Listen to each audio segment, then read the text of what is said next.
म चितवनका जनता मार्फत केही कुरा भन्न चाहन्छु। मलाई आज यति मात्र बोल्ने अनुमति दिनु होला। मैले चितवनलाई बताउनु छ, चितवनले मेरो लागि दुई पटक असुर ग्यास लाठी खाएको छ, टाउको फुटाएको छ, रगत बगाएको छ। मेरो लागि, परिवर्तनका लागि चितवनले एउटा लहर ल्याएको छ। 21 जना सांसद विभिन्न ठाउँबाट जितेर ल्याए तापनि त्यो श्रेय चितवनलाई दिँदाखेरि कसैले चित्त नदुखाउनु होला, किनकि यो न्यू क्रान्तिको सुरुवात चितवनले गरेको। मैले मेरो गाउँ चितवनलाई गएर बताउनु पर्नेछ म माथि केवल 84 यिनीहरूले मलाई के गरे। दासढुङ्गाको बाटोबाट मध्यरातमा कुन नियतका साथ यिनीहरूले मलाई लिएर गएको थियो मैले चितवनलाई भन्नु छ। मैले जनतालाई बताउनु छ। मैले बताउन पाउँछु पाउँदिनँ मलाई थाहा छैन। मेरो टाउको माथि तरवार झुन्डाएको छ मलाई थाहा छ। तर म चितवनलाई बताउन चाहन्छु, आगामी शनिबार, आउने शनिबार म चितवन जाँदैछु। म त्यो चितवनको सभामा चितवनका जनतालाई सरकार कसरी ढल्यो, कसले ढलायो, के षड्यन्त्र भए, कसको हातमा हतकडी लाग्नु पर्ने थियो, कसको हातमा हतकडी लाग्नु पर्ने थिएन, यो कुरा सबै चितवनलाई बताउन चाहन्छु, इमानदारीपूर्वक बताउन चाहन्छु। उपस्थित दाजुभाइ दिदीबहिनीहरू, यसबीचमा तपाईँले गर्नुभएको सम्पूर्ण प्रयासका लागि म तपाईँलाई धेरै धेरै धन्यवाद दिन चाहन्छु। जुन माया, जुन विश्वासका साथ तपाईँ अडिरहनु भयो, म ऋणी छु, धन्यवाद दिन चाहन्छु। तर बेचेर खान्न, तपाईँले दिनुभएको माया विश्वासलाई बेचेर खान्न। मलाई कुनै पद नियुक्ता छ, सरकार छैन। सत्ताले सुनोस्, रवि लामिछाने किस्तीमा आएको प्रधानमन्त्रीको पद त्यागेर कहिले हुन मन्जुर भएको मान्छे हो।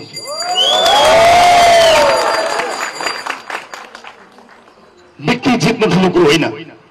मसँग एउटा विश्व रेकर्डको सर्टिफिकेट पनि छ। प्रधानमन्त्रीको घरको सर्टिफिकेट भएर सिंहदरबारमा एउटा फोटो टाँसिन्थ्यो होला, त्यसले के फरक पर्छ? त्यसले फरक पर्दैन। फरक पर्नको लागि तपाईँ हामीले जुन अभियान सुरु गरेका छौँ त्यसलाई टुङ्गोमा पुर्याएपछि मात्र फरक। यसपटक साथी हो, मैले ज्यानको माया मारेको छु, तपाईँको पदको लोभ गर्नुभयो भने तपाईँलाई र मलाई पाप लाग्छ। मैले ज्यानको माया मारेको छु। यिनका बिचौलिया मैले नदेखेको, नचिनेको, नसुनेको होइन।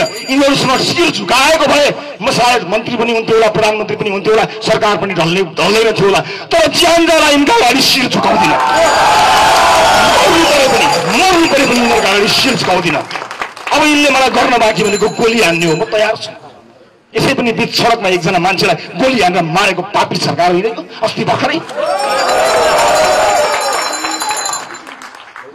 के नियतले मलाई मध्यरातमा त्रिशुलीको तिरैतिर दासढुङ्गा हुँदै लिएर गयो, मेरो परिवारलाई, मेरो वकिललाई कसैलाई थाहा नदिकन लुकाएर मध्यरातमा के नियतले मलाई उठाएर लिएर गयो, सबैसम्म जग जाहेर छ। त्यसैले कुनै पनि हालतमा यो अभियानमा लोभ लालच नराख्नु होला। एकपटक हामीले त्याग गर्ने हो। यो त्याग भनेको ज्यान जाने त्याग होइन। राजपालले कसैको ज्यान लिने खालको न आह्वान गर्छ न कुनै इच्छा राखेको छ। तपाईँ हामीले एकपटक योग्य मान्छेहरूलाई ल्याएर आजको सदनमा रासोपा हटाउनुहोस्, त्यो सदन हुँदैन। रासोपा छ त्यस कारणले सदन भएको छ, कल्पना गर्नुहोस्। एकपटक म तपाईँसँग केही पनि माग्दिनँ। एकपटक यो पदको लोभ छोडेर मैले कुन पदमा आज रासोपामा आफू आसीन भए भन्ने कुरालाई बिर्सिएर आउने चुनावमा 101 उम्मेदवार उठाउनका लागि प्रतिबद्ध बन्नुहोस्। हामीले उम्मेदवार उठाउनुमा हामीले गल्ती गरेनौँ भने जहाँ उठ्यो त्यही जित्छौँ, कहीँ हार्दैनौँ। एकपटक यदि त्यसका लागि मैले उम्मेदवारी नदिएर मभन्दा योग्य मान्छेलाई छोड्नुपर्छ भने म तयार छु। 1 नम्बरमा म तयार छु, म छोड्न तयार छु। राजसभा बनाउँदाखेरि सभापति बनिदिनुहोस् भनेर मैले नचाहेको ढोका छैन। मैले नेतृत्व दिन चाहेको होइन। मलाई मेरो लिमिटेसन थाहा छ, मलाई थाहा छ, मेरा सीमितताहरू छ। त्यसै कारणले मैले कतिवटा ढोका चाहिनँ। आउनुहोस् तपाईँ सभापति बन्नुहोस्, म सारथी बनेर पार्टी चलाउँछु। तर यो लुटतन्त्रको अन्त्य गरौँ, यिनलाई हराउँ, एक-एकलाई हराउँ भनेर कसको मात्र गर्न गइनँ म। तर कसैले पत्याएन, कमले पत्यायो, थोरैले पत्याएको भए आज परिवर्तन हुन सक्थ्यो, यिनलाई हराउन सकिन्थ्यो। तर त्यतिखेर समय भएन, पत्याइएन। अब त्यस्तो नहोस्, अब त्यस्तो नहोस्। आज पनि राजसभाको सभापति म बन्छु भनेर कोही आउँछ भनेर छाती ठोकेर हाँसेर साँचो तयार भएर बसेको छु म। तर यो अभियान गर्न दिनु हुँदैन साथी, यो अभियान गर्न दिनु हुँदैन। आफ्नो पद, आफ्नो सानो लाभको घेराभित्र बस्यौँ भने तपाईँ हामी सकिन्छौँ। हामी सकियौँ भने यिनीहरूको राज चलिरहन्छ। यसलाई अनुमोदन गर्न दिनु हुँदैन। जनआक्रोश बाँकी नै छ। त्यो आक्रोशबाट त्यो आक्रोशलाई हामीले सम्बोधन गर्नुपर्ने हुन्छ। त्यसका लागि हामी तयार हुनुपर्छ। कसैलाई गाली गरेर कसैलाई होच्याएर केही हुनेवाला पनि छैन। र फेरि पनि तपाईँलाई भन्न चाहन्छु, सरकारबाट हामी होसियार हुनुपर्छ। 4000 मान्छे आउँदाखेरि यो सरकार जनतालाई जोगाउन सक्दैन। यो संसारको यो सरकारको गृहमन्त्रीज्यूलाई म के भन्नु भन्यो भने प्रतिशोध साले जस्तो होला। बिहे गरेर गएका उमेर पुगेका अन्तर्जातीय जोडीलाई पक्रनको निमित्त मुम्बईसम्म पुलिस पठाउन सक्ने यो सरकार यहाँ 4000 मान्छे आउँदा जनता जोगाउन सक्दैन। यो भिजिबिलिटी गुमाइसकेको सरकारले कुन नैतिकताका आधारमा बसेको छ मलाई थाहा छैन। सरकारको औचित्य समाप्त भइसकेको छ र संसदबाट बलियो सरकार बन्ने बाटो पनि यिनीहरूले बन्द गरे। दुईटा ठुला दलहरू मिलेर लोकतन्त्र बचाउन, संविधान बचाउन होइन, एक अर्काका भ्रष्टाचारी बचाउनको लागि देखाउ बचाएर थुरो र बिलामी छैनलाई तयार छु। म पार्टीको जिम्मेवारीमा फेरि फर्किनेवाला थिइनँ। तर यिनीहरूले मैले उच्च नैतिकता देखाउँदाखेरि यिनीहरूले यो प्रतिशोधलाई अनुमोदन गर्नेछन्। त्यस कारणले मैले अब बेला भएको छ, अब चाहिँ पार्टीको नेतृत्व पनि सम्हाल्छु। जुन थुनिन्छु तर जबसम्म रहन्छु तबसम्म पार्टीलाई फेरि अर्को एउटा नेतृत्व दिएर अगाडि बढाउँछु आएको छ। त्यसैले दाजुभाइ दिदीबहिनीहरू, मेरा बाँकी कुरा म चितवनमा भन्ने छु।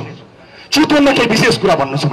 मैले अघि पनि भनिहालेँ, सभा आउँदो शनिबार चितवनमा हुनेछ। यो सरकारले मलाई फेरि थुनेन छ भने यसको विश्वास छैन।